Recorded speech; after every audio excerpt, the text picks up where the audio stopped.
নমস্কার, সবাই কেমন আছেন? পারোর রান্নাঘর উইথ ব্লগে আপনাদেরকে অনেক অনেক স্বাগত। তো দেখুন মায়ের বেটায় সেজেছি কাপড় চোপড় পরে। হঠাৎই প্ল্যান হলো যে আমরা কালী পুজো দেখতে যাব। তো ওই পাশের গ্রামে হচ্ছে কালী পুজো, খুব বেশি দেরি না, মোটামুটি 10-15 মিনিট লাগবে। আর এই যে একটা টোটো ভাড়া করেছি, টোটো ভাড়া করে যাচ্ছি দেখুন। আর এইটা হচ্ছে একটা পোল, এটা হচ্ছে মন্দেশ্বরী নদীর পোলটা এতটা বড়, অনেকটা সময় লাগে পোলটা পেরাতে।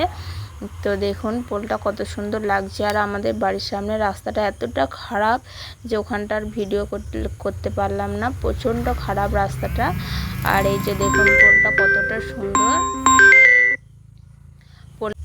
পোলটা পেরিয়ে যাব। তো যেহেতু বিকাল হয়ে গেছে, প্রায় এখন ধরুন 5:30 বা 6টা বাজতে যাচ্ছে, তো যাচ্ছি। আর এই যে পোলটায় দেখুন এত সুন্দর হাওয়া দিচ্ছে, কিছু কিছু লোক হয়েছে দাঁড়িয়ে রয়েছে বা যাচ্ছে বা বন্ধুদের সাথে কথা কইছে। আর এই যে দেখুন পোলটা শেষ হলো, প্রায় 1 মিনিট 10 সেকেন্ড লাগলো পোলটা শেষ হতে। তো আর একটুখানি যাব। আর এই যে দেখুন এবার চলে এসেছি মেলাতে। তো এখানে মাসি রয়েছে, মাসির সঙ্গে এসেছি, আপনাদের দাদাকে নিয়ে আসিনি। তো আমি মাসির সঙ্গে এসেছি, যেহেতু মাসির বাড়ি পাশেই।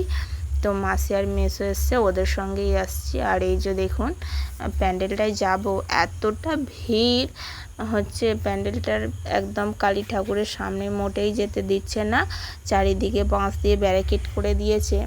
আর ব্যারিকেডের ভিতরে এই যে দেখুন প্রত্যেকটা মানুষের হাতে একটা করে পাঁঠা রয়েছে। এখানে নিয়ম এটা হচ্ছে প্রত্যেকটা বাড়ি পিছু একটা করে পাঁঠা দিয়ে পুজো দেওয়ার। তো দেখুন এতটা ভিড়, তো কেউ একটু সাইড তো দিতেই চাইছে না দেখুন। তো ওই দূরে দেখুন এই যে হচ্ছে মায়ের মন্দির, ছোট্ট মতো একটা মন্দির রয়েছে। আর এই যে এর ভিতরে হচ্ছে পাঁঠা বলি হচ্ছে, আর চারিদিকে বাঁশ দিয়ে ঘিরে দিয়েছে, একদম যেতে দিচ্ছে না কাছে। তো যেহেতু আমি পাঁঠা বলি দেখি না, তাই গেলাম না। আর এই দেখুন প্রত্যেকটা দেখুন বাড়ি পিছু একজন করে এই যে পাঁঠা নিয়ে দাঁড়িয়ে রয়েছে। প্রায় ধরুন 100টা বাড়ি থাকলে 100 জনই হচ্ছে 100টা পাঁঠা দিয়ে পুজো দেবেন। আর এই যে মেলাটা ঘুরছি, মেলাটা খুব বেশি ভিড় না, মোটামুটি দেখুন হালকা ভিড়, একদম ঠেলাঠেলি হবে ওরকম হচ্ছে না, কারণ বক্সটা যেহেতু সাইডে বাজছে, তো ওখানেই হচ্ছে অর্ধেক বেটে ছেলে বা ছেলেরা ওখানেই চলে গেছে। আর এখানটা দেখুন যেহেতু পুজোর সামনে ফাঁকা ফাঁকা। আর এই যে দেখুন এটা হচ্ছে আমার মাসি, আর এটা হচ্ছে আমার মেসো। তো এদের সঙ্গেই এসছি। মাসির বাড়ি একদম আমার বাড়ির পাশেই, তো মাসি হচ্ছে আমাকে দেখে দিয়েছিল, মাসির বাড়ির পাশেই বিয়ে হয়েছে।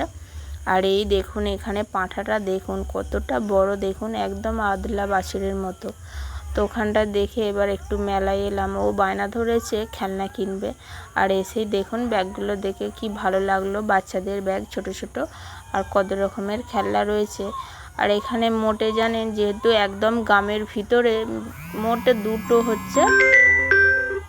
দুটো দোকান বসেছে। আর এই যে দেখুন একটা ছোট্ট খেলনা, আর গাড়িটা হচ্ছে পাল্টি খায়, গাড়িটা মোটর লাগানো রয়েছে, ওটা পছন্দ হয়েছে। আর এইখানটা একটা খেলনার দোকান দেখুন ছোট্ট করে, এগুলো দেখে পছন্দ হচ্ছে না, ছোট খেলনাটা পছন্দ হয়েছে, তো চলুন ওটা নিয়ে নেব।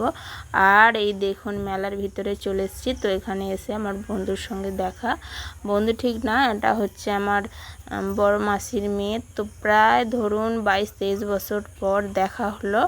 তো অনেক কথা জমে রয়েছে, অনেক দিন পর দেখে খুব ভালো লাগলো। তো ব্লগটা এখানেই বন্ধুরা শেষ করছি। তো মনের কথা একটু বলে নেব। তো ব্লগটা কেমন লাগলো অবশ্যই লাইক করে কমেন্ট করে বলবেন।